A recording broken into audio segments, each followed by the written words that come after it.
Hey, how's it going, everybody? It's me, the FizzWiz. I can't exactly stream at the moment due to current living circumstances. Streaming is not really something that I can do. So temporarily and for the time being, I'm trying to move over to pre-recorded content. I have a couple of videos in mind, in the works right now, mostly in like the script writing phase and such. And one of those videos is about the Dark Souls games. I've never played them before. The whole idea is that I'm supposed to try and beat the Dark Souls games before the Elden Ring DLC comes out. Because I had never played them before until now. And spoiler alert, I managed to beat Dark Souls 1 at the very least. I don't want to get too much into detail about, the rest of the games. But I do want to say that at the very least, I did finish Dark Souls 1 before Elden Ring. So this will probably come out a little bit before then. So look out for the rest of that video. I'm still in the script editing phase. I'm like 2/3 of the way done, and then I got to record and edit and all that stuff. But I thought in the meantime, because a lot of this stuff was like really fresh in my mind, I thought it'd be really fun to do a tier list video because I love tier lists. I love ranking things. I like things being in like, a set structural organized system. I love tier lists. I love tier list videos. It makes my ADHD brain, my ADHD brain happy. So we're gonna do this. Now I've actually played Dark Souls 1 twice now. I loved it so much, which you'll hear about in the video. I loved it so much that I actually played it twice. So the second, I'm not gonna be talking about my second playthrough at all, but my second playthrough did give me some like better context to some of these bosses. So I will be taking those into account whenever I rank these. Some of these are out of order. Give me 1 second and I'll reorder them.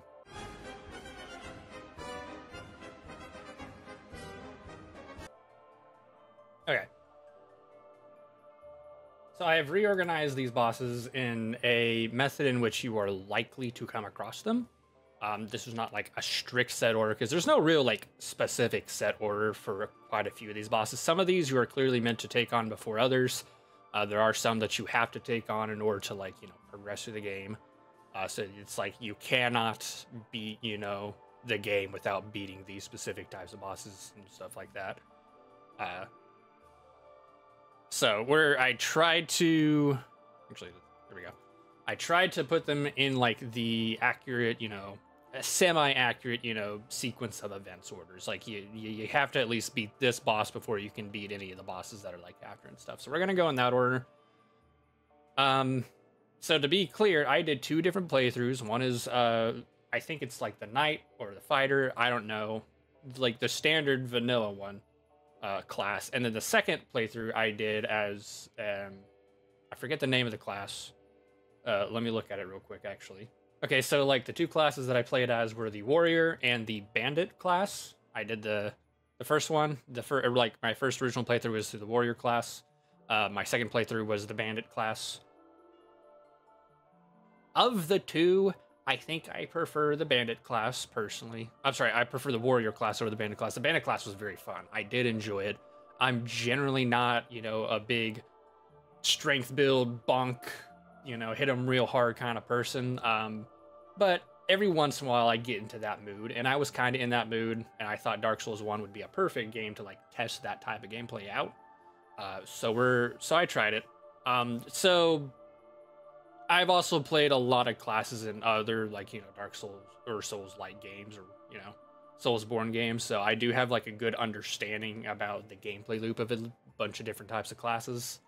And I'm going to apply the same general knowledge to the Dark Souls one whenever I try to, like, gauge these.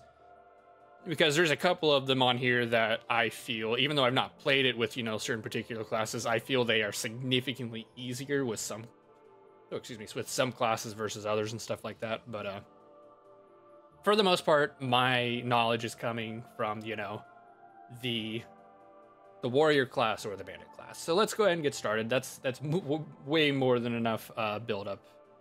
So let's go ahead and get started here. Asylum Demon. I'm also going to put Stray Demon on here as well. Despite them not actually really being the same, but you know, it doesn't really matter. Asylum Demon is definitely going to be, in my opinion, S tier. That's a beautiful boss. I love its build up. I love how big and massive it is. I love how it's so much of the tutorial boss. I am so used to, you'll hear me talk about this in the other video. I am so used to, for like Soulsborne games, starting you off in like, you know, a little tutorial area before shoving you into a big room with a big ass boss that beats the literal shit out of you. And this is where that comes from. However, this is a much easier version of that. Usually, in other FromSoft games, it's like a test. You look at the boss that they throw at you, and it says, can you beat this? And in Elden Ring, they throw you into this room with this big old boss. I don't remember what it's called. I think if you beat it, you get like a bunch of additional stuff. But if you die, you just like start the game. You know, it's technically optional. But in like Dark Souls 3, there is the Udex. I forget his full name, but there's the Udex, and you straight up cannot continue the game until you beat him. So he is a skill check. The Asylum Demon is kind of like a middle ground. It's more like a, yes, it's a skill check. You have to beat this boss, but it's also integrated into the tutorial. When you first encounter it, you're not really supposed to fight it unless you know what you're doing. This is your first, like, you know, Soulsborne game. Unless you know what you're doing, you're not actually supposed to fight it. You're supposed to run away. You're supposed to grab your armor set. You're supposed to learn, you know, that weapons and different types of attacks and different, like, you know, dodging and all this stuff, as well as, you know, grabbing the S disc from what's that guy's name, you know, to help you out. You're supposed to learn all of those things before you can officially take on the Asylum Demon. And technically, there's nothing stopping you from either just raw dogging it and, you know, fisting the demon. And no, I'm not going to rephrase that. And of course, you could also obviously start out with the black fire bombs and demolish the demon that way. And I think that's like amazing. They give you options to make the boss trivial. You still have to go around the entire asylum to, you know, grab the assist and the keys. But it's still so interesting because, like, the boss itself and the fact you have to fight it is integrated into the tutorial itself, and it's from like a thematic point of view. Not only that, just fighting it in general, it's got big swings, it's got very well telegraphed attacks. I would say the only like weird hitbox it has is its little butt stomp when it flies in the air and stomps to the ground. And it's not even that the hitbox itself is like weird, it's just that it lingers a little bit longer than I would like. But honestly, it's really not that big of a deal. Asylum Demon, S tier boss. I love its location. I love the build up to it. It's so amazing. Fighting it is pretty good too, because like after you get your armor and stuff like that, you do beat it real easily. Like in terms of like the amount of damage you do to it, you basically just like slice it like butter.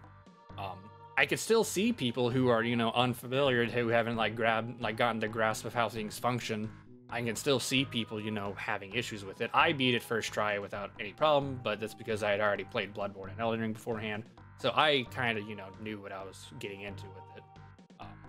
But I think it's like, I think it's one of the like best first bosses I've ever played in a game. It's just, it's so well crafted. The Stray Demon, in my opinion, I was about to say that they're the same thing earlier, and I actually kind of retract that statement. I'm gonna say A tier. Yeah, I'm gonna say A tier, because it's entirely optional. You don't actually have to fight this boss. But the nice thing about this boss is the fact that it is essentially just a silent demon, but stronger. And it does have one major difference, that major difference being the fact that like one of its attacks produces an explosion. I'm pretty sure it's just one of the attacks. So it's literally everything the Asylum Demon promised to be, but is actually hard. So in that case, like, I think that the Stray Demon is actually a pretty good boss. It's not as good as the Asylum Demon because it doesn't have all that buildup, and obviously once you fight once you fight the Stray Demon, you really understand how simple the Asylum Demon's, you know, moveset is, which whenever you come back to, you know, the Asylum, it's not super difficult because by the time you come back, you're probably way stronger and stuff like that. So it's not really a huge deal fighting the stray demon. But you know, I think it's fun. It's like, hey, the asylum demon, if you know what you were doing, the asylum demon wasn't actually hard.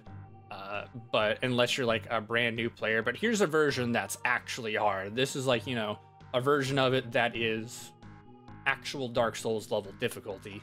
Have fun. Also, one of the attacks explodes for some reason. On one hand, I appreciate them trying to change up, you know, the formula, throwing a little thing to surprise you. But I don't really see why that is, like, you know, I would have preferred just like a whole new move, like add one move, maybe two moves, you know. I don't think it needed to just be, you know, just you're like, oh, one of the moves explodes, you know. That's why I'm putting it at 8 here, but I think it's still a pretty good boss. The Asylum Demon overall is not super difficult. I probably should have started this by saying this. Obviously, this is 100% subjective. I base these these rankings based on. I make these rankings based on just how I feel about it, how much fun I had, and despite what a lot of Soulsborne people might tell you, not everyone enjoys getting their balls kicked over and over again. That's not a fun experience for everybody, despite what, you know, some Soulsborne fans might tell you. I do think that obviously, you know, people are allowed to enjoy themselves, people are allowed to have fun, and so many people have different types of fun, but I do think that to an extent, I'm just going to say it, I think some Soulsborne fans are Stockholmed into liking things that they shouldn't. I think that they do, in fact, you know, are apologetic to things that shouldn't be allowed, simply because they have been Stockholmed into thinking that, you know, just because it's hard or because it provides challenge, therefore it's good. And I understand, you know, the design philosophy that went behind Dark Souls, and I think that, you know, that's a good philosophy to have. The whole, the real growth comes from personal experience and learning from your mistakes and stuff like that. And I 100% agree with that, and I think that's a super cool system and stuff. But that doesn't mean that it is always applied perfectly, you know. So whenever I enjoy these bosses, there's a lot of reasons why I enjoy them. There's some bosses that I get my shit kicked in and I still like. I think that there's some bosses in the Soulsborne series that are, you know, they're so fucking hard. I just get rammed in the ass over and over and over again, but I still think that they're good bosses, and I'm willing to, like, you know, admit when it's a skill issue on my part. But there are also some bosses that I think are just absolute dog shit. They're just bad. But Dark Souls 1, for the most part, doesn't really have a lot of those, so you don't have to worry about it too much. Moving on, that mini rant over, moving on. Taurus Demon. I don't really like the Taurus Demon. I don't really like fighting him. The Taurus Demon is one of the few bosses, I think, in this game that don't really have the best of hitboxes. I found myself timing the dodges for things very well, but still getting hit because of reasons. I don't really know why. Even whenever you go down to the lost place, I forget whatever the name is, you know, the big Magma place, and there's like a fuck ton of Taurus demons down there. Lost Islet, I think is what it's called. I don't enjoy fighting those guys just because, you know, even when I'm not restricted to the map that I'm restricted to, they're just not fun to fight. Just because I think it's mostly a hitbox thing for the most part. From a design point of view, there's really nothing about them that is, like, you know, inherently bad.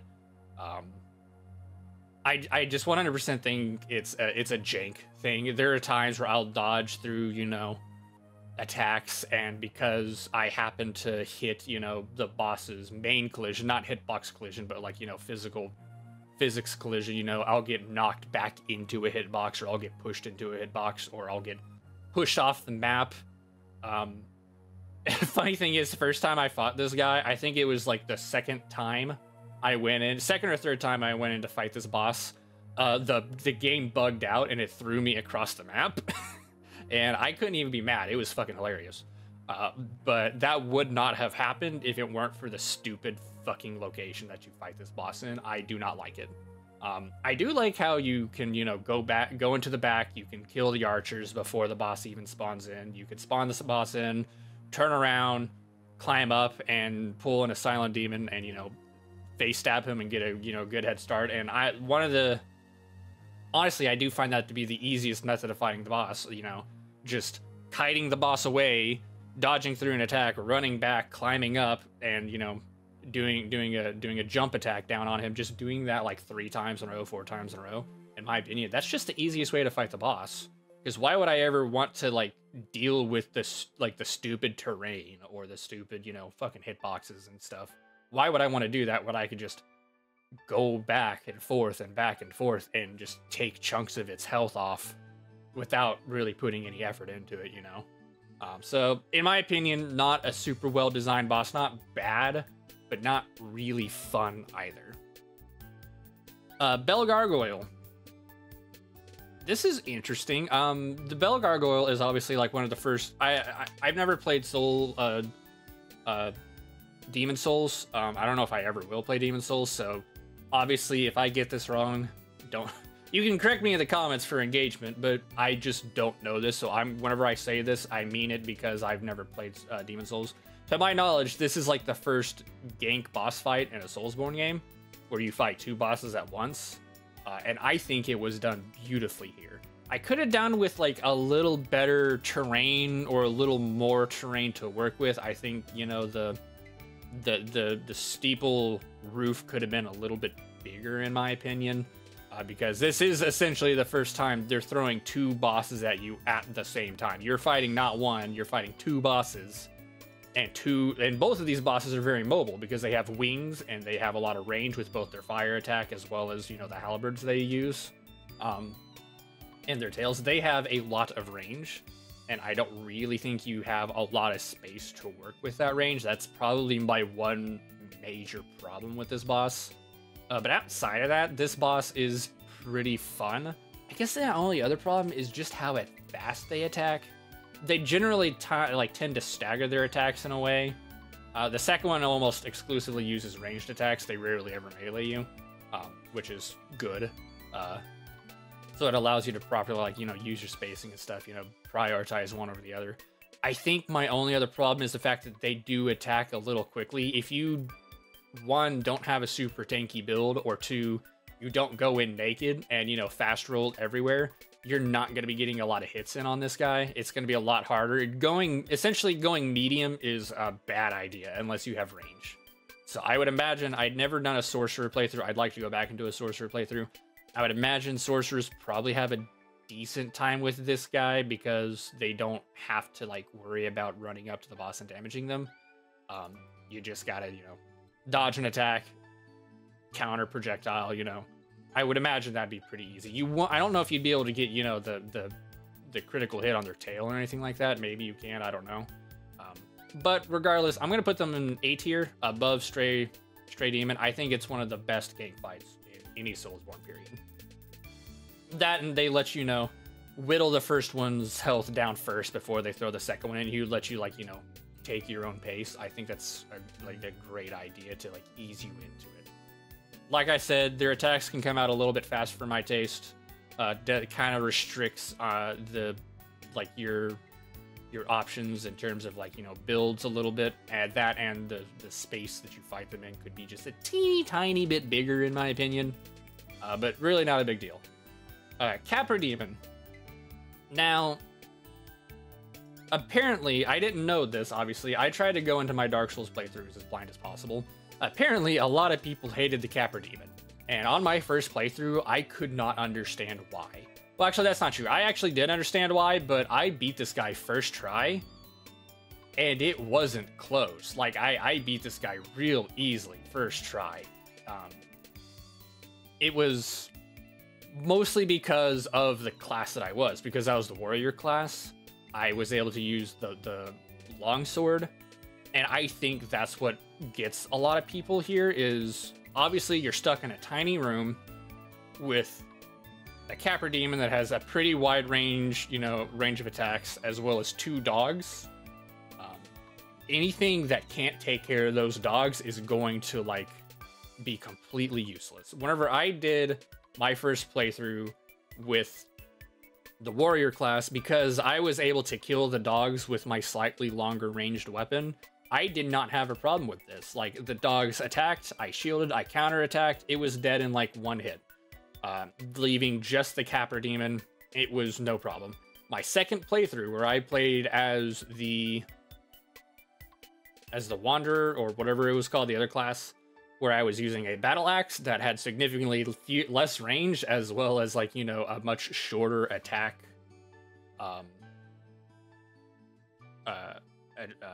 attack combo. It basically has a one attack combo.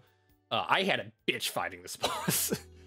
Getting the dogs was essentially like a no-go. I had to get lucky. Like, it was down to luck as to whether or not I could kill the dogs, because I would shield the dog's attack, but I couldn't get them. I couldn't reach them with the counterattack. Like, that was it. My axe wasn't long enough.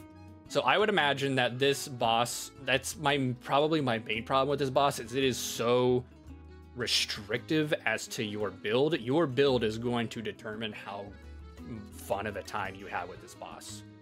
You can't have too long of a build. Like, you can't be going in with like spears and halberds because of how small the room is. But you also can't be going in with really, really tiny weaponry unless you just light roll through all the dog's attacks and constantly like stab the Capra Demon in the back or whatever. I think that could be, you know, feasible. If you were a sorcerer class, I can imagine like bum rushing it to the back of the room and then sniping the dogs with, you know, your spells. I could totally see that being a strategy. I don't really know. But this boss, in my opinion, the worst thing about it is the fact that just due to how it is functionally designed, it is insanely restrictive as to how you can approach it. And I think that's what a lot of people's like problem is with it is such a class restriction. If you don't use certain types of weaponry or, like, you know, have a certain type of build, you're going to have an absolute dog shit time with this boss, or it's going to be the easiest boss in the whole game. Who knows? So for that, I'm just going to put that in D tier. I don't hate it on paper, but in practice, it's pretty bad. The Gaping Demon, or I'm sorry, Gaping Dragon. I want to call it a demon because, God, it makes me uncomfortable. Not my favorite. On my first playthrough, it took me about 3 tries to kill this guy. He was not super difficult. I got like the tail cut in the first try, and after that, you know, even though I would get the tail cut for the bonus damage, it was mostly just attacking its hind feet, which I understand is probably not, like, you know, the best way to do it, but I felt that that was the best way to like get damage in without having to really worry about any kinds of counterattacks. If you just attack its hind feet, it'll take a little bit longer to kill it, obviously, but you will be safe from like 80% of its attacks, assuming that you can read when it's about to, like, you know, jump and slam down and stuff like that.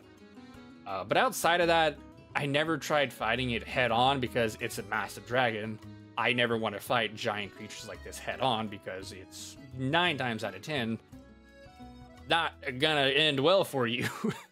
But outside of that, it was not, you know, a bad time. So I'm gonna put it in, let's put it in B tier.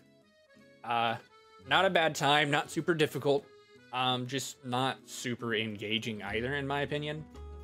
Because in my second playthrough, when I played as like the Wanderer or whatever the class is, I beat it first try and it was way easier. It was so easy beating it first try in the second go around. Chaos Witch Quelaag.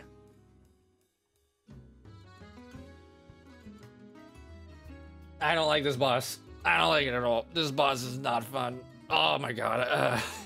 Obviously, I'm 100% willing to admit I'm biased.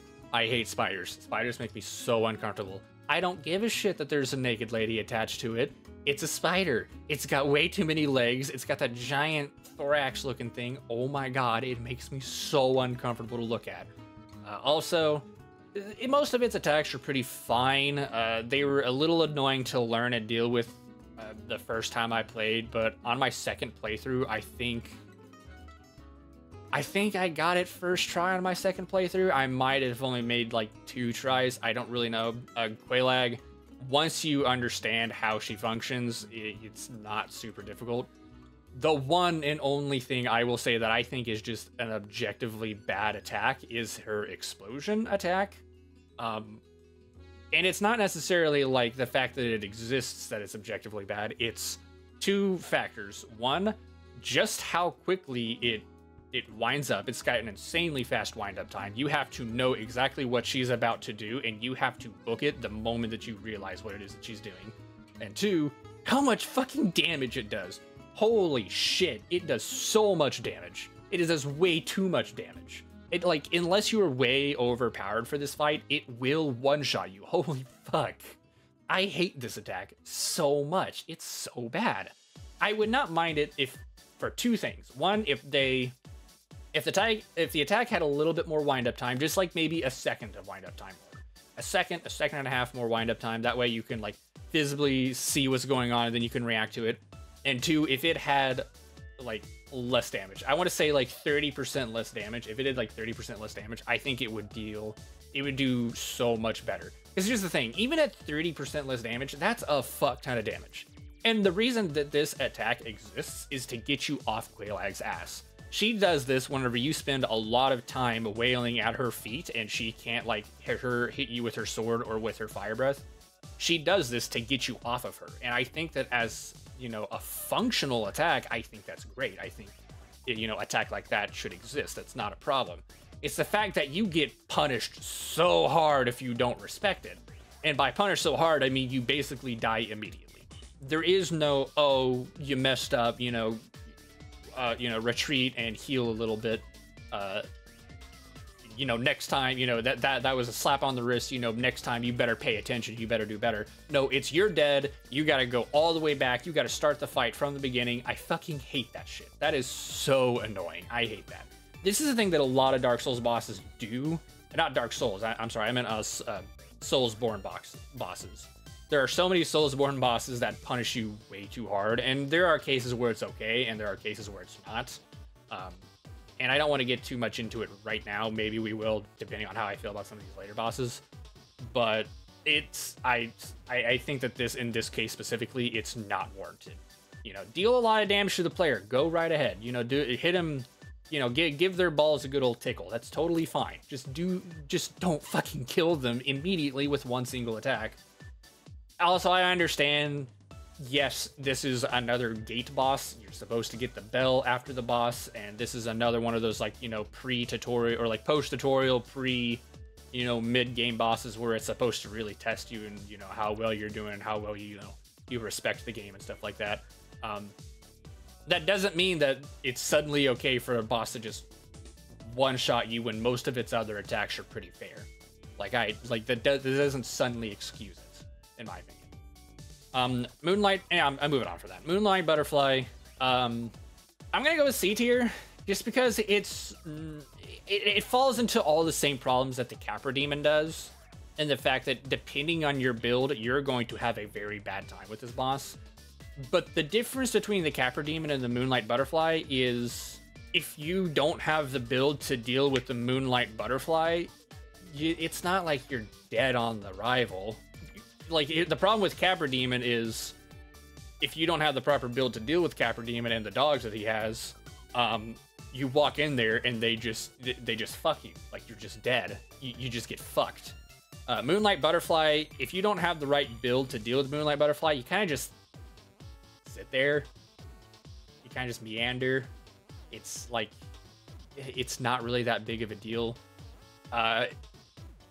Like, your positioning of this boss and the Capra Demon boss, I can see people swapping them, like, you know, Capra Demon being C, Moonlight Butterfly being D, and that entirely depends on whether or not you value difficulty over boredom more. And personally, assuming it's fair difficulty, you know, like, or like unfair difficulty, like, some people will be like, oh, at least Capra Demon makes me feel something. At least I feel something when I fight Capra Demon.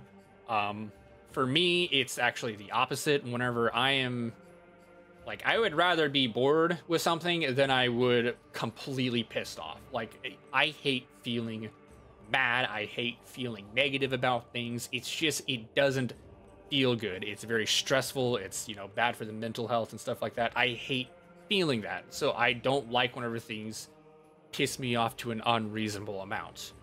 There is a way to piss me off good. So, like, for example, Celeste. Celeste is a game that pisses me off in a very good way. Capra Demon is a boss that pisses me off in a very bad way. And I will take a boring boss over a pissed off boss any day. Moonlight Butterfly, it's just a boring boss. If you are a ranged, like, a ranged build, it'll be, like, piss easy. You know, if not, it's just kind of boring. But it's not really hard. And it doesn't, here's the thing, the boss doesn't expect a lot from you. It's not like, oh, you know, I expect, you know, a specific type of build if you want to beat me easily, but if you don't have that build, I'm not going to kick you in the balls. You're just going to have a less fun time with it. You know, it's a less engaging time with it. I can kind of respect that, you know. That's just kind of one of those things where, like, I respect it. There are things that I can do to get around it. And it's really not that big of a deal. But regardless, it's just, oh, you know, whatever, boss. Anyway, moving on. Great Grey Wolf Sif. This is a silly boss. I love this boss. On paper. In practice, fighting Sif is kind of... Sif is, like... If there are two bosses in this entire game that I feel have, like, really bad hitboxes... The two that I would say are Taurus Demon and Sif. A lot of people will say, oh, if you want, you know, if you want to have an easy time with Sif, just sit under Sif's legs. You know, don't even deal with the sword. Just get under Sif's legs and stuff like that. And here's the reason why people say this. People will tell you to do this, but they won't tell you why. It's because fighting Sif normally is fucking awful. She has such bad hitboxes. Like, the sword is... The sword hitboxes linger. Unless you're light rolling, you're going to be getting hit by attacks that you thought you had dodged, or you dodged through one attack, but due to the speed of her, you know, moves, you immediately get hit by another attack. And here's another thing. During my, like, one of my first playthrough against Sif, I had to fight Sif, I want to say 4 or 5 times.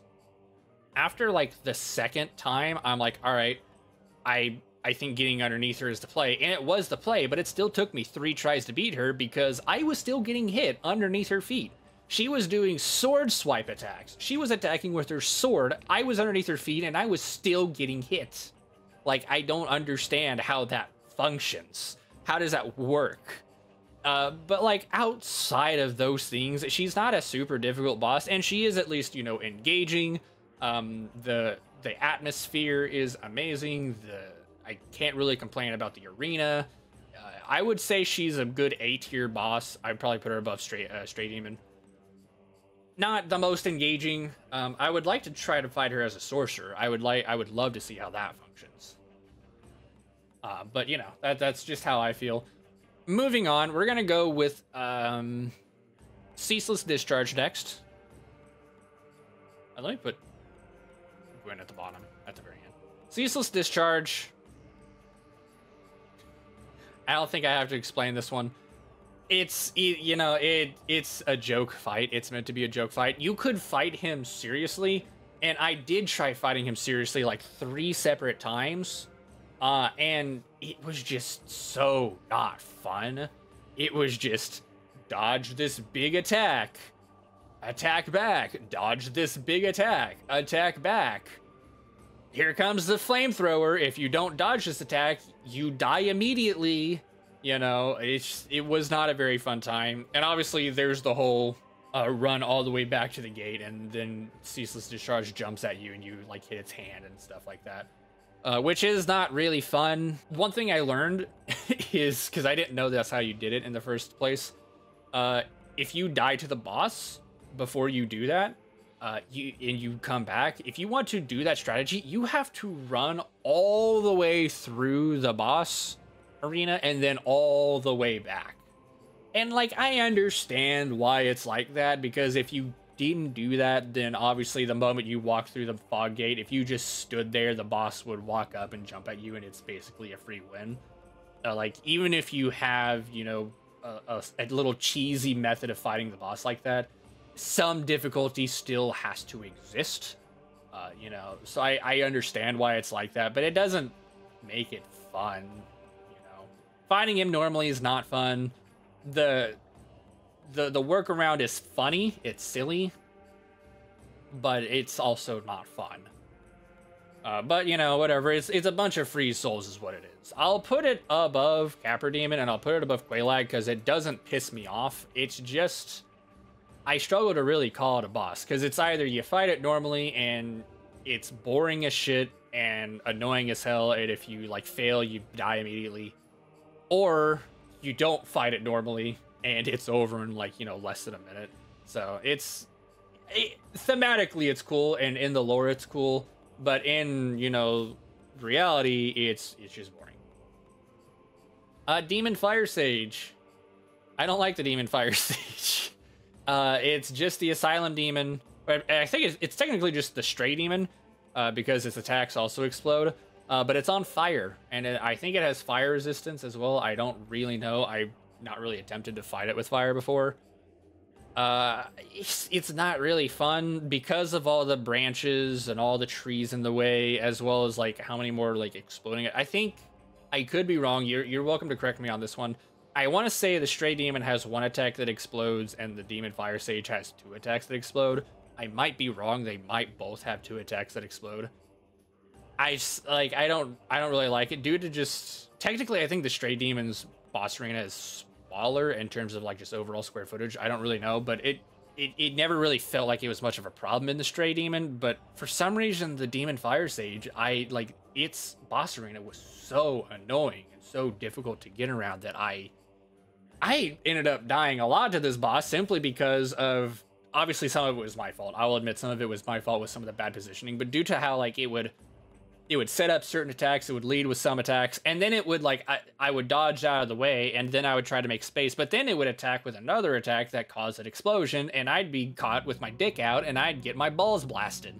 It's not fun fighting this guy because it's just the Asylum Demon, or it's just the Stray Demon again, but on fire with like fire resistance. Oh, it's slightly harder, you know. Oh, the arena's annoying because there's a bunch of shit in your way, you know. I don't know. It's just not a very fun boss. It probably could have just not existed. I kind of understand why it exists, but the Lost Isolate has so many bosses in it. I think it could have done with one fewer. It could have either just been a completely unique boss or just got rid of it altogether. I really don't care which one they went with. Centipede Demon. Centipede Demon is silly. This is a very silly boss. I hate it because of how many legs it has. Centipedes kind of make me uncomfortable. I'm not an insect person. You'll learn I'm not an insect person. I don't like insects. I don't like, you know, creepy crawlies. It just grosses me out. Centipede Demon, I would put it in B tier because it's not a hard boss. Both times I fought it, I beat it first try. The first time I fought it, I soloed it. It was not super difficult. I managed to like wipe it out. The second time I fought it was actually kind of a funny story. I'm not going to talk about this in my Soul, like Dark Souls trilogy video, so I'll talk about it here. The second time I fought it, I summoned Solaire to fight it. I summoned Solaire to fight this boss, and the funniest thing happened. In the middle of the fight, my controller died. My controller died in the middle of fighting this guy. And I was like, oh shit, my controller died. I need to get out of here. So I had never played this game on keyboard and mouse before. I always played it on controller. Not that I have a problem with keyboard and mouse players. It's just not my preferred play. I'm like, all right, I gotta learn how to open up my pause menu. I gotta learn how to navigate to my items. And then I gotta learn how to navigate to the homeward bone. And I gotta homeward bone the fuck out of this boss. Turns out you can't homeward bone out of boss arenas. I didn't know this. So I struggled to figure out how to I eventually just gave up on that idea. I'm like, all right, because keep in mind, this took like, you know, 30, 40 seconds to like try and figure out how to learn how to do, only to figure out that I couldn't actually do it. I'm like, oh shit, I might as well just, you know, start replacing my batteries in my controller. I'm going to just take the L. You know, unfortunate events, you know, not the boss's fault, not my fault, no one's fault. It's just, you know, bad luck. You know, I'm just like, all right, let me start, you know, changing the batteries. I'm gonna die any second here. And I look up and I realized I've not taken a hit. Like, I didn't take any hits at all. I realized Solaris started 1v1ing the boss, and the boss's aggro never left Solaris, so it never started fighting me. So, I'm sorry, I keep calling him Solaris. Solaire, that's his name, Solaire.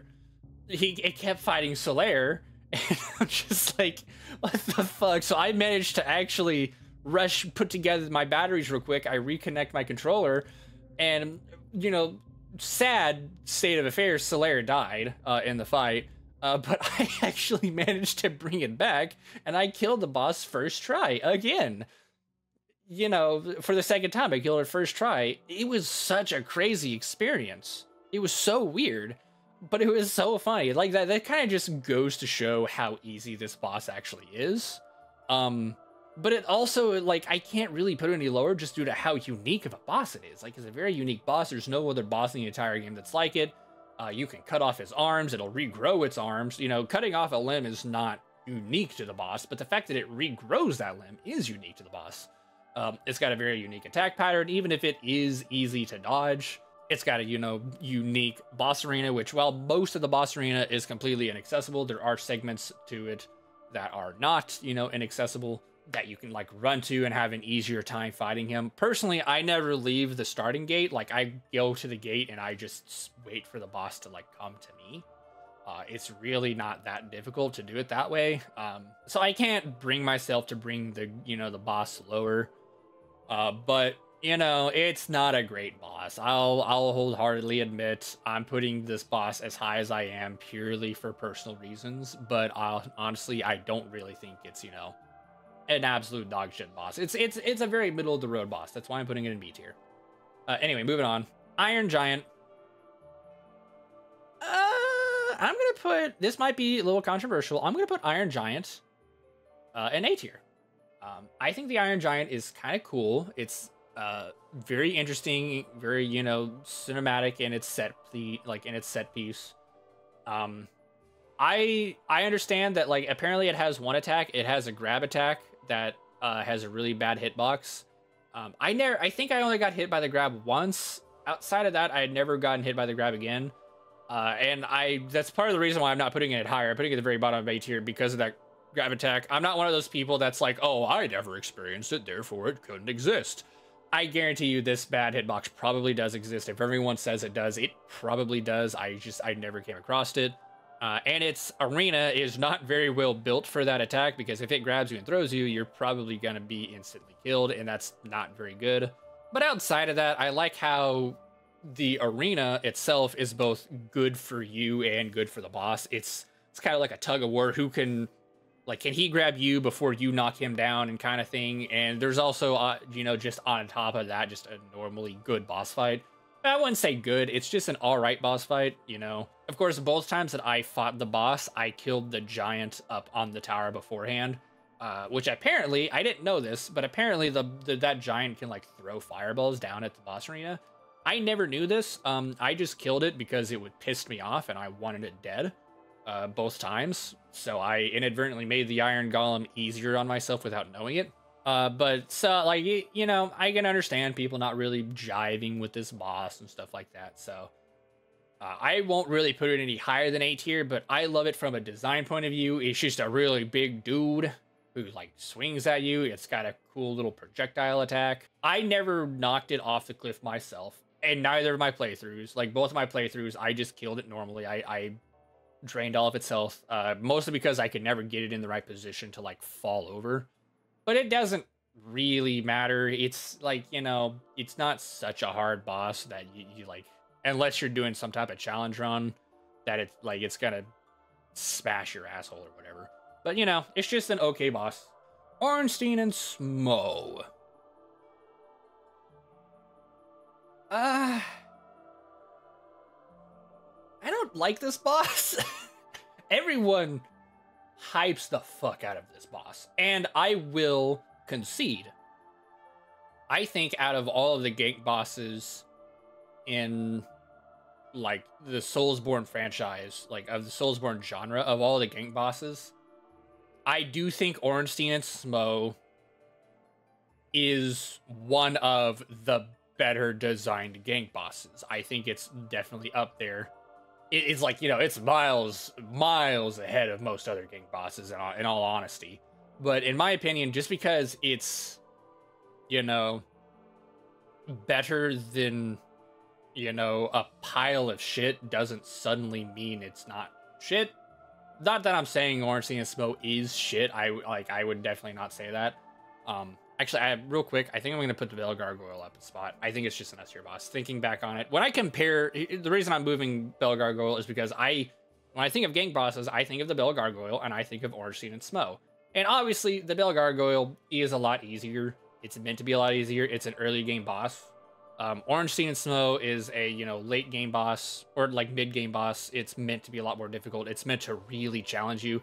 Because here's the thing. I kind of forgot to mention this earlier. While, like, Chaos Witch Quelaag, she's kind of,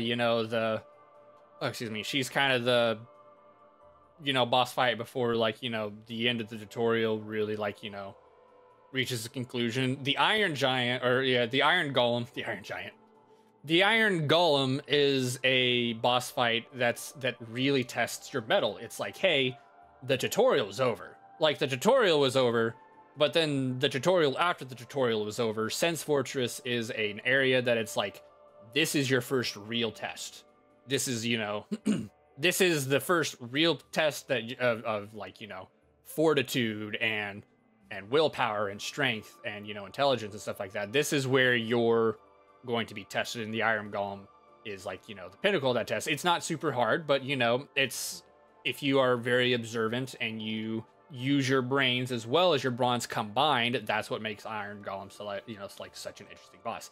You use your brains, get rid of the giant up on the tower, use the terrain to your advantage and knock him off. You use your strength and your dexterity, dodge through its attacks, knock it down. You have to have strength, to kill the giant throwing boulders beforehand, stuff like that. Like, the Iron Golem is not really a tutorial, it's a test. This is like the first real test. Ornstein and Smough, this is a boss fight. This is the first real, like, ball grinding, nuts in your mouth, fucking, this is a boss fight. If you're not ready for this, you're not ready for the rest of the game. Like, this is where, like, you either make it or you break it. And because of that difficulty, like, I understand it's meant to be hard. But my main problem with Ornstein and Smough is that so many people talk about this and that and that and this with its AI. Like, oh, when Smough is attacking, Ornstein, like, pulls back. Or, oh, their attacks are staggered in such a way that, dodging them is fair and easier. And, oh, this and that. And I'm like, I don't see it. Like, I don't see it.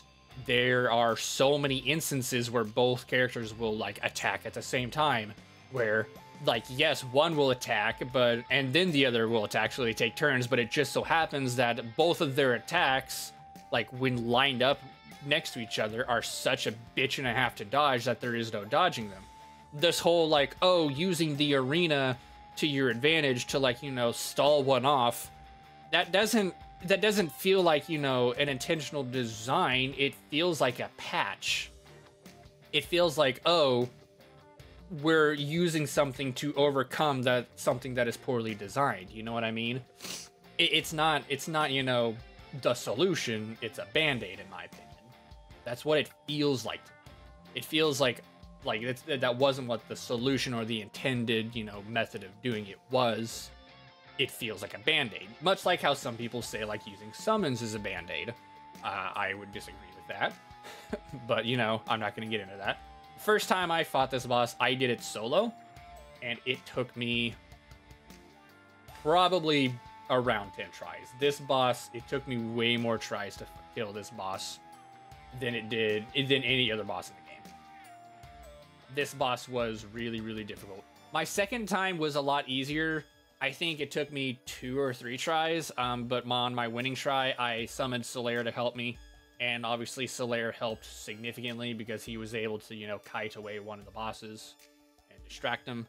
So it's around there, like, you know, obviously you could say that's another, you know, band-aid fix, which I don't really agree with, because Soulsborne games, especially made by FromSoft, are games that, like, you know, they're PvE games first and foremost. They are single player games. Despite what a lot of people might say, they are single player games first and foremost. But they are designed with multiplayer in mind. You know, multiplayer is a function in the game. The game is designed to have, you know, multiple people play it, even if it's not its main component in its design. So, like, summoning someone in to help you, I don't really think is, like, you know, cheating or breaking the boss or whatever. You know, it's an intended mechanic, but it does make this boss significantly easier. I do want to say one other thing about this. I hear so many people say, like, oh, if you want an easier time fighting this boss, kill Ornstein first and leave Smough for last. That's fucking bullshit. That's bullshit. I have never had a harder time fighting this boss than trying to hit Ornstein first. Ornstein is small. Ornstein is fast. Ornstein is slippery. And do you know what Smough is? He's big, he's fat, and he's slow. You can hit Smough non-stop. Some people say, like, oh, Smough tends to hang back while Ornstein approaches more. And maybe at first, in the very beginning, like, that occurs. Like, every single time you go into the boss room, Ornstein is the one that's most likely going to use his dash attack on you. Like, that's true for the beginning of the fight, but that doesn't necessarily mean it's true throughout the rest of the fight. I straight up could not tell you which one is more aggressive because they interchange constantly. The reason a lot of people say you go for Ornstein first is because they say Ornstein is more aggressive and Smough doesn't hang back. That's not true. There is no way that is true. Ornstein and Smough constantly interchange out, but the difference is Ornstein is a small, swift, slippery little shit. Say that 5 times real fast, I fucking dare you. But fucking Smough, he's fucking huge. He's slow. He's so easy to hit, no matter what build you were using. Like, yes, if you're going for a quick roll, swift attack, you know, like a little shanky kind of, you know, thief style where you get in, get a couple of swipes, you get out kind of thing. Yeah, I could see going for Ornstein first. Or if you're going with range, if you're like a mage build, sure, Ornstein first would probably be, like, you know, the more viable option. Don't. Fucking Smough is so much easier to hit. And you could argue, like, oh, if you hit Smough first, then you have to deal with Super Ornstein, and Super Ornstein's a lot harder to deal with than Super Smough, which I would probably agree with. I've never really fought Super Ornstein. Like, I have followed everyone's advice over and over again. Every time I fight this boss, I do kill Ornstein first. It's not easier. Every time I go and I try to kill Smough first, I tend to get into the second phase a lot more frequently. But, like, or at least, like, a lot easier. But anytime I fight Ornstein first, it's so much harder getting into the second phase. But the thing is, the second phase is so fucking easy because Super Smough is so easy to deal with.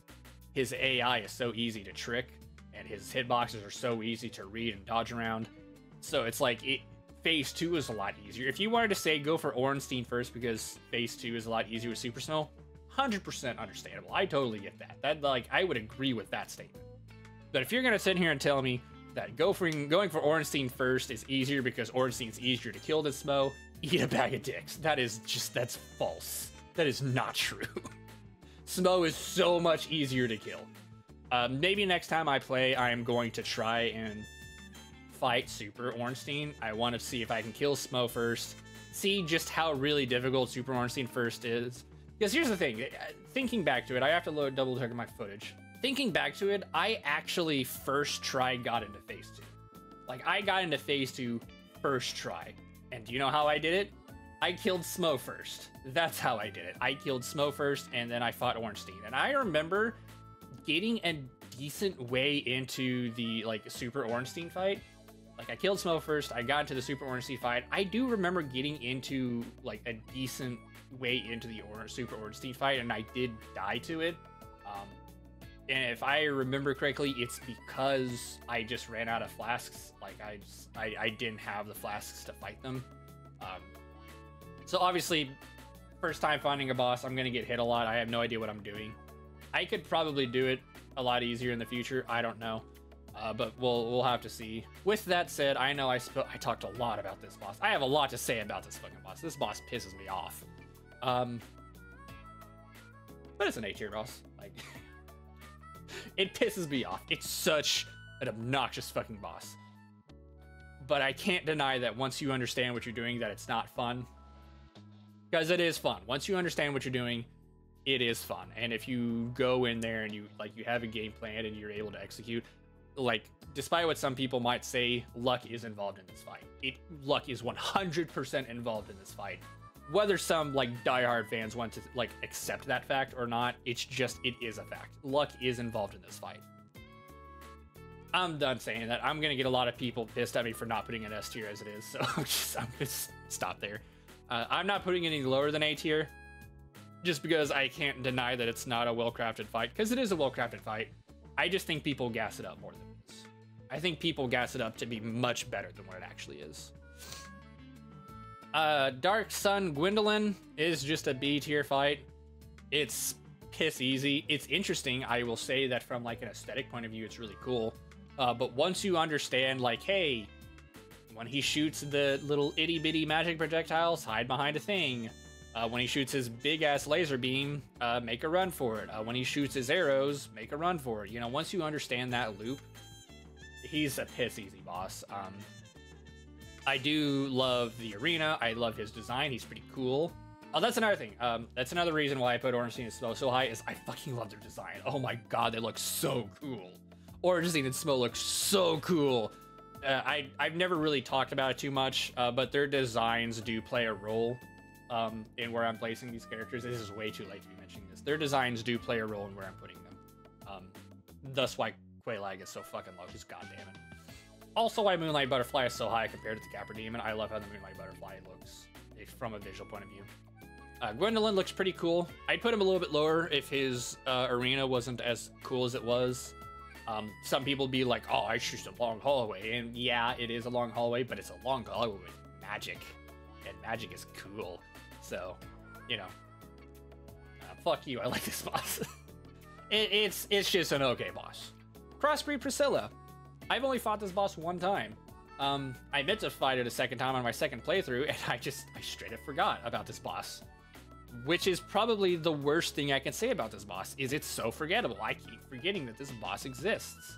On my second playthrough, on my first playthrough, I didn't fight any of the DLC bosses.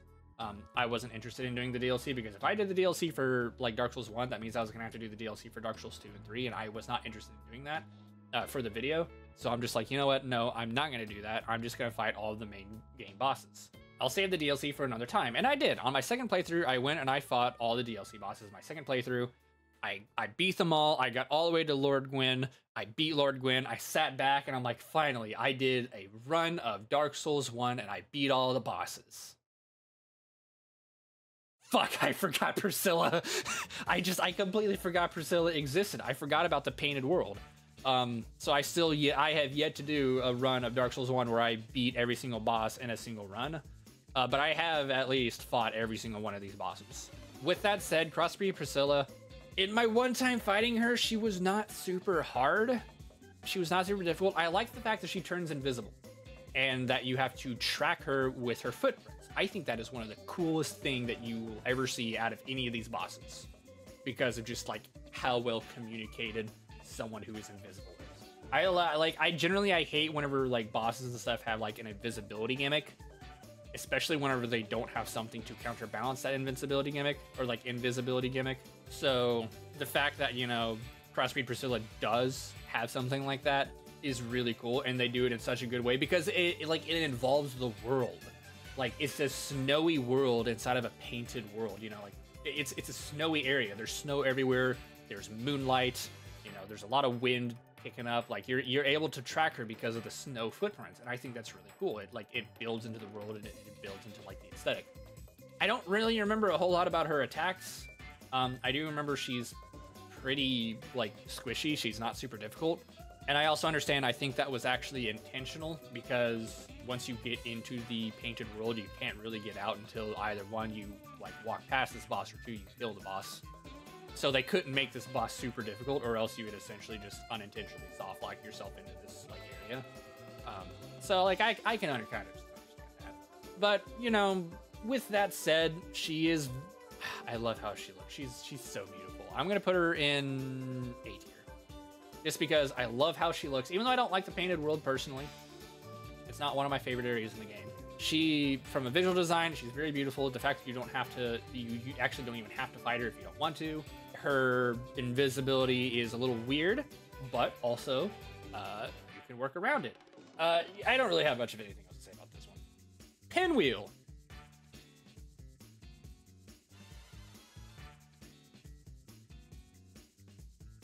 So, I like Pinwheel. Pinwheel is silly. Pinwheel's a silly boss. He's not a good boss. In fact, I'm going to put Pinwheel in C tier. I like him, but he's not a good boss at all. He's just not. I'll talk about him a lot more in my video, but ultimately, at the end of the day, part of the reason why I don't want to put him in D tier is because I think that if there's one good thing, I'm going to spoil a little bit of, like, you know, the video that I'm making. If there's one good thing I can say about Pinwheel, is the fact that its easiness, in my opinion, is actually a good thing. I think the fact that the boss is easy is actually a good thing, because of the fact that the catacombs as a location is not fun to go through. Like, it's not fun. It's not enjoyable to go through the catacombs. Here's the thing, I don't want to get too much into it.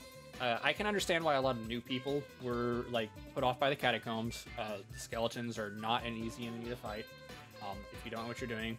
Also, the necromancers.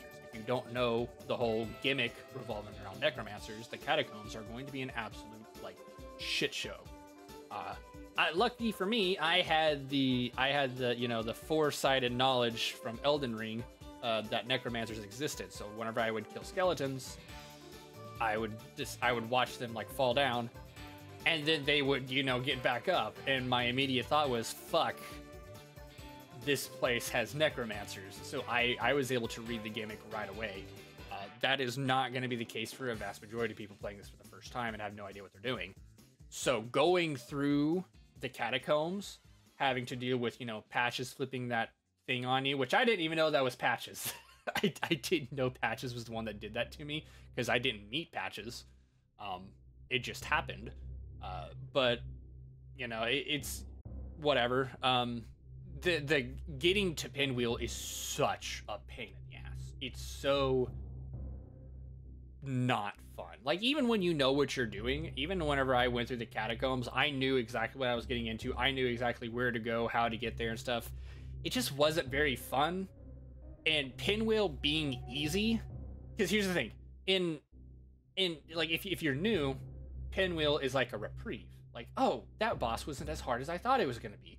Like, I have been struggling to get through this area over and over again. This boss was a nice reprieve. It was like, you know, it was a breath of, like, fresh air, being able to, like, just get rid of, like, come to a boss and not have a super hard time. But also, if you know what you're doing, if you're a seasoned veteran and you, like, blast through the catacombs, don't have a single bit of issues, Pinwheel is nothing more than, like, you know, a hop over a rock for you. Like, it's really not that big of a deal fighting Pinwheel, because, like, yeah, you could say, oh, all bosses in the game are meant to be this big grandiose thing, and to that I actually disagree with. But, like, Pinwheel is just this boss that just, it exists for the sake of just capping off an area and being like, hey, you just went through one of the more difficult areas in the game, have a treat. You know, just like, here's an easy little boss for you. Like, you're not necessarily completely free. If you let Pinwheel snowball the fight, it's gonna be a lot harder. But, like, if assuming you, like, you know, respect the boss and you beat it real quick, you don't, like, let the boss just do whatever it wants, you know, this is gonna be a lot easier. You know, here's some free souls, stuff like that. So, you know, I personally, I like Pinwheel. I am gonna put him in C tier because, again, he's not difficult. Fighting him is super easy. Honestly, running past the fucking wheel skeletons in the room before is significantly harder, and I hate those little fuckers so much. So I can't really, in good conscience, put him any higher. But keep in mind, whenever I put Pinwheel in C tier here, it's not out of malice. It's just because he doesn't have enough going for him to make him any higher. I don't want to put him in D tier. I don't really think Pinwheel is like a boss that is just... There's absolutely nothing going for him. But I do understand why a lot of people don't like this boss. Anyway, I'm going to reorder this a little bit. Let's go with, just to get the grave out of the way, let's go with Nito. Nito is not very Nito in my opinion. I don't think Nito is very Nito. Because here's the thing, Nito is a boss that you will either have a piss easy time with or just a really fucking obnoxious time with. And that can either be down to RNG or your build. If you come in with holy weapons, then you're going to have an easy time because you're going to kill all the skeletons. None of them are going to gank you, and then you just have to fight the boss. And Nito himself as a boss he's fine. He's got some interesting attacks, some interesting patterns. You do have to respect the space that he makes and stuff like that. So it's not like he's just absolutely piss easy, but he's not difficult either.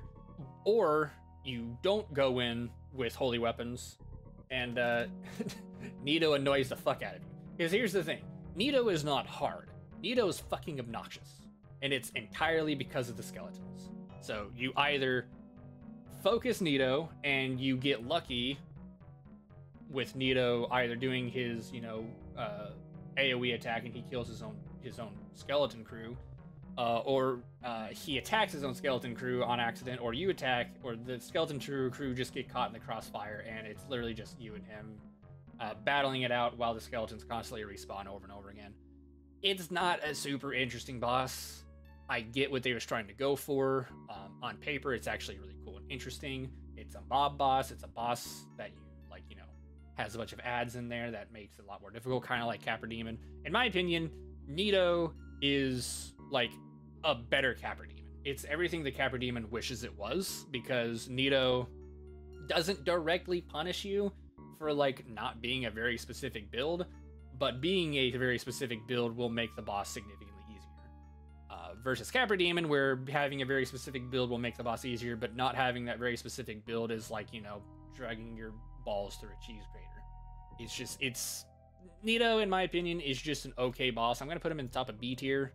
I do love his design. His design is cool. I've never been one for the necro, skeleton Halloween kind of thing. That's never really been my thing. I've always kind of not. Sometimes I hate it. Other times it's just whatever. But I think Nito looks fucking badass. I think he looks so cool. Let's move on to the Bed of Chaos. Obviously the worst boss ever. I really don't have anything to say about this. The first time I fought this boss was an absolute pain in the ass. Funnily enough, the second time, on my second playthrough, I actually almost one-shot this boss. I almost did it in a single go. A lot of people, every single time I see someone go and fight the Bed of Chaos, they always do the cheese route. They take the right path first, they quit out, they come back in, they take the left path, and instead of going all the way into the left path, they sit just outside of the left path, and they shoot the the left weak point with arrows. They quit out and they come back and take the center route. And the one time that I actually decided I did the quit out strategy on my second playthrough, I went in there, and instead of taking the right route first, I actually took the left route first. I took the left route, I went through it, and then I did the quit out strategy. And then after I went back in, I actually took the right route, and I got in there with no difficulty at all. I got to the second weak point on the right so easily. It was not difficult at all. I want to try it again in a future playthrough, see if it's how easily reproducible that method is. But I got to it, and then I did the quit out method again. And if it weren't for the fact that right after the floor collapsed, the Bed of Chaos did a swinging attack. It swung its arms at me. If it weren't for the fact that because I actually dodged through the attack, but due to how collision boxes did, it pushed me 2 pixels to the left, and whenever I fell down, I just barely missed the platform that I was supposed to fall on, and I died just barely. If it weren't for that fact, I would have actually first tried the Bed of Chaos with that method. So I want to try it again. I want to see if I can reproduce it. But no, it's an absolute dog shit boss. Worst boss ever I've ever fought, you know, in a Soulsborne game. I don't, no, you don't need to know why. No one really needs to explain why this boss is so bad. It's not like Pinwheel where it's kind of just, you know, subjective as to whether or not you like it. This is just a very poorly designed boss. Four Kings.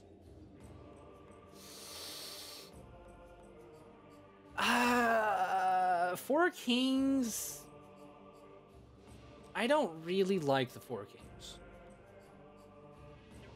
Most people would describe this boss as a DPS check, and I would definitely agree. It's definitely a DPS check. You either kill the boss or you get ganked. Or you kill like one of the kings and then you get ganked. Like that's what it is. Yeah, it's... My main problem is the grab attack. I find dodging through most of its attacks kind of annoying. It took me, my first time I did it, I think it took me 5 or 6 tries to beat this boss. It was pretty difficult, but I did manage to do it. It was like, you know, even when I like learned the attack patterns, I was never confident in being able to dodge them because I don't know if I was just dodging the wrong directions or if it was janky hitboxes. I really couldn't tell you which one it was. I like dodging through like their attacks were so annoying. My second playthrough, I didn't really worry about dodging too many attacks. I kind of just like dodged through 1 attack or 2 attacks, and then I just tanked my way through the rest of them. And I DPS'd my way through them. But 1 attack, I cannot dodge for the life of me. No matter how hard I try, no matter what I do, it's the fucking grab attack. It's like, in my opinion, I think that grab attack is worse than the Iron Golem's grab attack. It's so dog shit. And the worst part about it is, it's like, it's one of the longest attacks. It grabs you. It does whatever it does. It sucks your balls off. I don't really know what it does. I wasn't paying attention because I was too mad.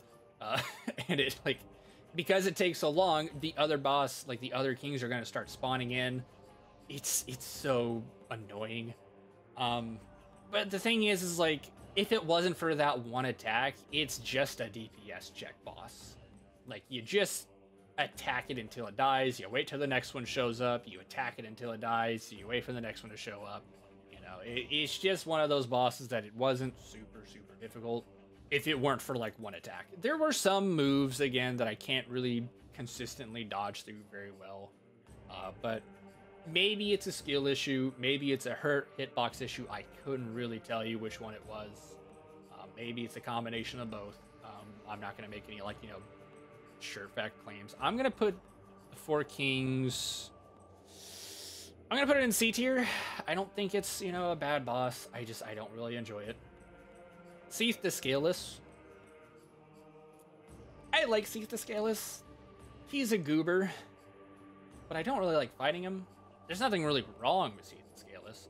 I can never get behind Seath the Scaleless. I cannot do it. I don't know what it is. I can't get behind the boss. I can't cut its tail off for the Moonlight Greatsword. I've tried on multiple separate occasions. I can't do it. But outside of that, my main problem with Seath is it's either you kill the boss or it kills you. Very few of its attacks are kind of attacks that like whittle away at your health, unless you have like a lot of defense. It's either you just die to the attack or you don't. Like, you just kind of one of those things. But its attacks are, you know, at least semi-easy to understand, semi-easy to read. It's a lot of running and a lot less dodging, and its arena is not the best for that, unfortunately.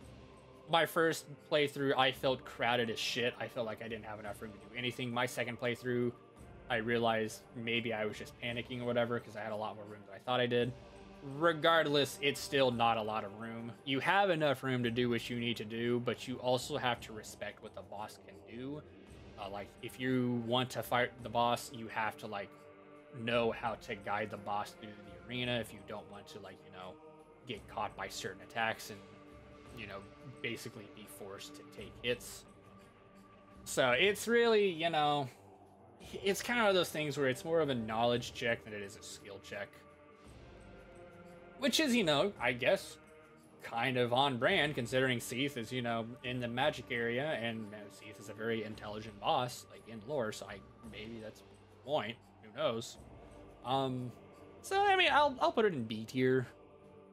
I'll put it above Nito. I'll put Seath above Nito. I think Seath's pretty alright. Alright, so we're getting to the DLC bosses. Keep in mind, I've only fought these guys once each, or not each. I didn't one-shot each one of these bosses. I've only fought each one of these bosses one time. I've not done the DLC multiple times, so... Sanctuary Guardian. I am going to go through these kind of quickly because we're almost done here.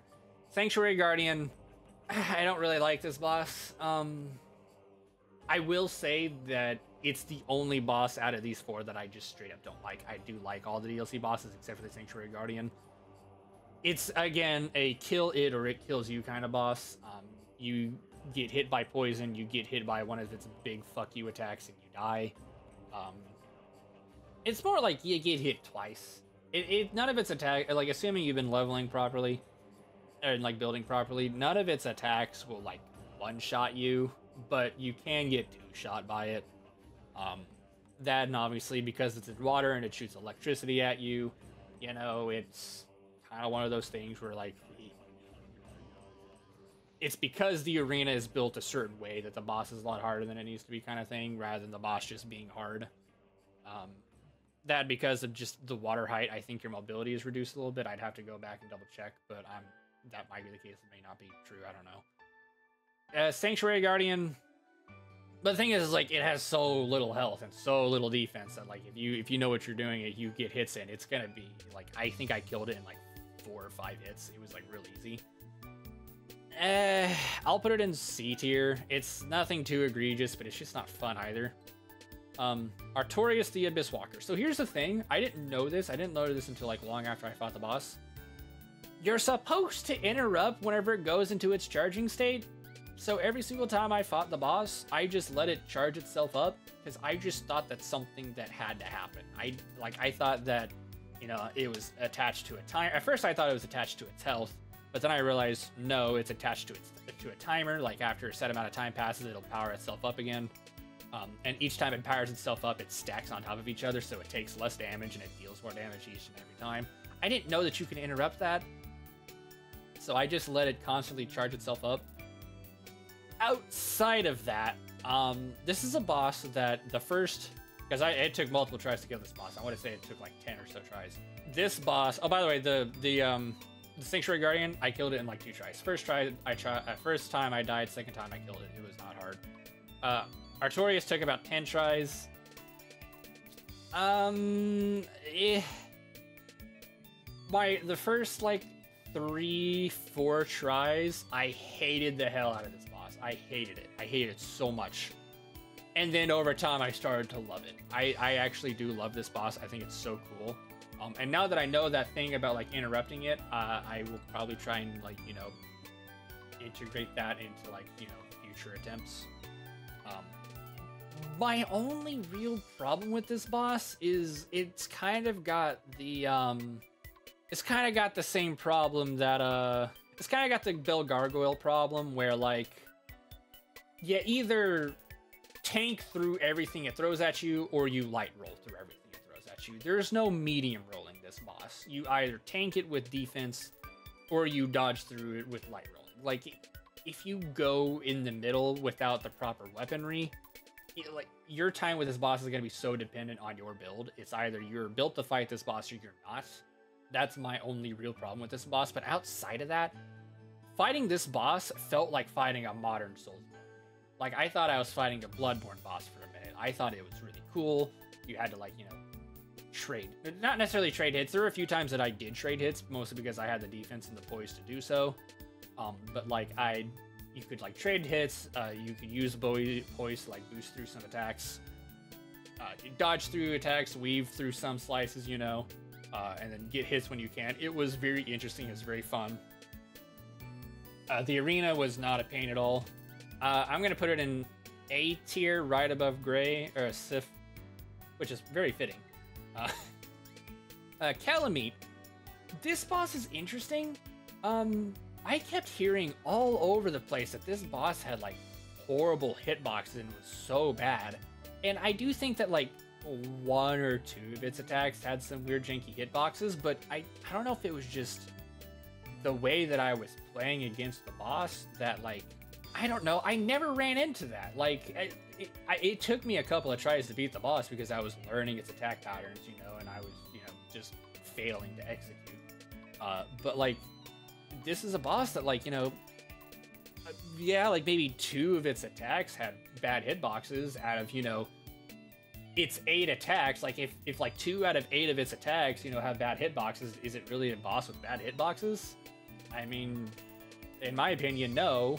Like those 2 attacks were annoying, sure, but I rarely came across them, and 9 times out of 10 when I got hit by another attack, it was my own fucking fault, whether that be like, you know, timing or positioning. But outside of that, I think it was an okay boss. I would put it A tier. I want to say it's an A tier boss. Manus. Manus, in my opinion, is kind of like Artorias. I had to fight it, I want to say like 6 or 7, maybe 8 times. A few fewer times than like Artorias.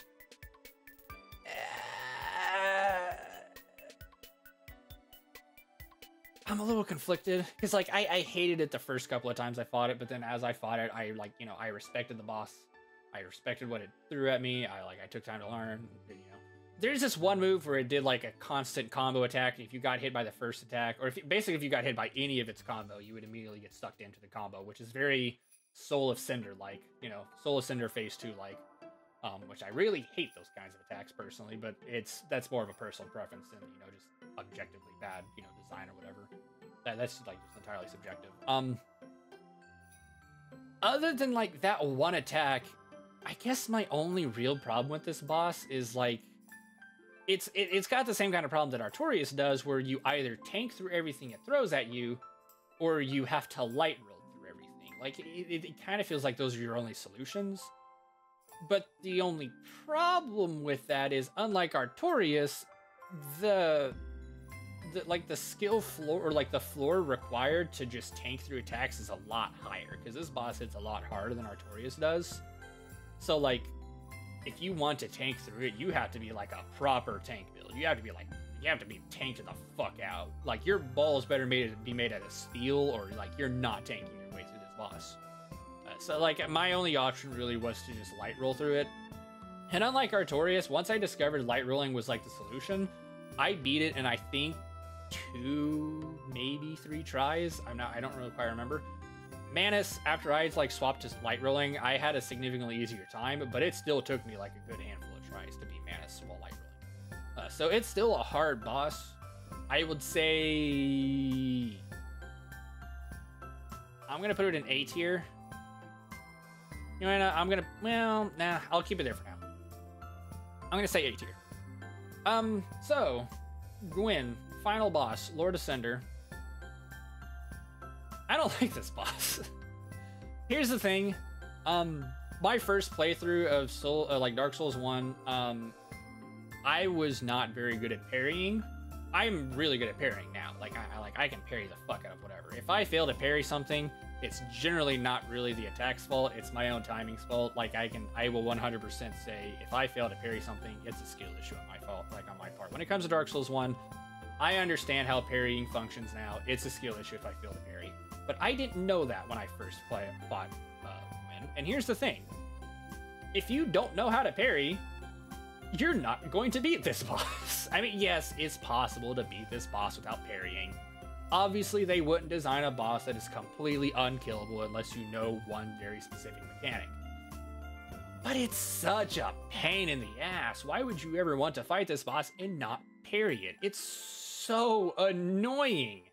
It's so hard to fight it. I want to do a sorcerer playthrough of this game, but Gwyn single-handedly is making me not want to do it because, to my knowledge, parrying's not going to help you whenever you're a mage. What the fuck's parrying going to do as a mage, you know what I mean? You're going to have to, like, constantly kite Gwyn and, like, you know, attack him from a distance, which is probably a bit easier than fighting him with melee, but, like, seriously, why? And there's another thing that Gwyn does apparently, like, I've never done this before myself. There is a I guess it's like a loophole in his AI where he punishes healing. Here's the thing, I never really noticed that with a lot of the other bosses in this game. I'm sure that there are bosses that heal punish.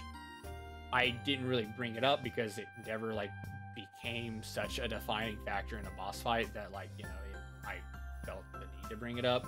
I think, in my opinion, in my, you know, subjective opinion, if you want to argue with me, I will bring up a, you know, a laundry list of reasons why I believe my subjective opinion is correct. But in my opinion, I think that heal punishing is an absolute dog shit mechanic, bar none. Like, just with the slightest hint of exceptions, just the teeniest, tiniest bit of exceptions, I think that heal punishing is dog shit. It's just a bad mechanic in my opinion. You can disagree with me if you want, and maybe in the future, if you want, I can make a video discussing why I think it's bad, and I will bring a whole host of reasons why I think it's bad. But that's something that Gwyn can do.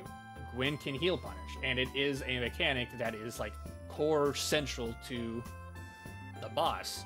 It is designed to heal punish you, and apparently there is a loophole where you can abuse the AI into doing a specific attack whenever you heal, and that specific attack is easily parried and something like that. So I think you like heal or heal cancel or something like that. I don't really know. I've never done it myself. I really don't care. But ultimately, like, that is the easiest way. If you want to always get an attack that you can parry, you can abuse the, you know, the AI by, like, you know, doing this heal punishing thing, and then from there you just fucking, you know, parry and kill it. Gwyn is a very sad boss in my opinion. Like, it took me well over 15 tries to kill this boss. My first try, like my first playthrough, it took me so many attempts to kill this boss. I got pissed. I looked up how to fight this boss, and so I saw the wiki. Oh, by the way, Gwyn is one of the small handful of enemies in this game, or bosses in this game, that you can parry. I learned that 2 tries. I went back, I stormed my way back in there. I like tried parrying a few times. I got like 1 or 2 parries off. My timing was really bad. I got pretty far in my my first try. My second try, it was dead. The boss was so trivialized by this one mechanic. I think that, like, you know, the fact that like so many people have to rely on this mechanic just to fight the boss is so fucking annoying. I don't like it. Everything about this boss is so cool, from its design, from the sword that he uses, from the aesthetic of the location, the terrain. The boss arena is a little annoying to navigate, not my favorite. You know, it's whatever. But I hate the fact that you, like, if you want to have a semi-decent time, just parry the boss, just parry the boss, just parry the boss. Like, that's all you gotta fucking do. It's so sad. I'm gonna put it in C tier, low C, or like high C tier, simply because of that one thing. Fighting him without parrying is a shitty experience. I hate it. It's not fun. Fighting him with parrying is so piss easy that, like, it's not even worth talking about. Funnily enough, I did beat him first try on my second playthrough. Not only did I beat him first try, like, I put all the souls into the giant cereal bowl. I made my soul cereal. I walked into the area. I parried every single knight, like every single Anne Orlando knight that was standing outside of the arena. I walked up to every single one of them, got every single parry off first try without even any difficulty. I one-shot every single enemy, walked into the boss arena, one-shot or not one-shot, like I parried every single attack, demolished the boss. I didn't even take a single hit of damage throughout the entire situation. It was so, I mean, it felt really good. Mostly parrying all the knights. I'm not gonna lie, parrying all the knights felt way better than parrying Gwyn. Like it's not even close. But it was just a very funny experience. Like, I took everything I learned from my first playthrough, and I just demolished the final area in my second playthrough. It's so funny, and I love that about Dark Souls. I don't want to talk about it too much because I talk about it a lot in my video that I'm planning on releasing, so look out for that one. But Dark Souls 1, I will say, like, here now, has quickly become, like, if it's not my favorite Soulsborne game, it's tied for my favorite with probably Elden Ring. It's just such a fun time. But that's gonna be it for this video. Thank you everybody for watching. Make sure like, subscribe, share if you like. If you want. If you had a good time, like it. If you didn't have a good time, don't like it. Do whatever. Share your comments. That's one thing I love about watching Dark Souls videos is I love watching everyone's opinions on things. I like seeing how people differ when it comes to shit like that. So share your opinions if you want. Or if you've not played Dark Souls or a Soulsborne game, I would suggest Dark Souls. Dark Souls 1 would be the game that I suggest be your first Dark Souls game. Or maybe Bloodborne. I don't know. Elden Ring's a little too much maybe for some people, but who knows. But that'll be it. Thank you for everybody for watching.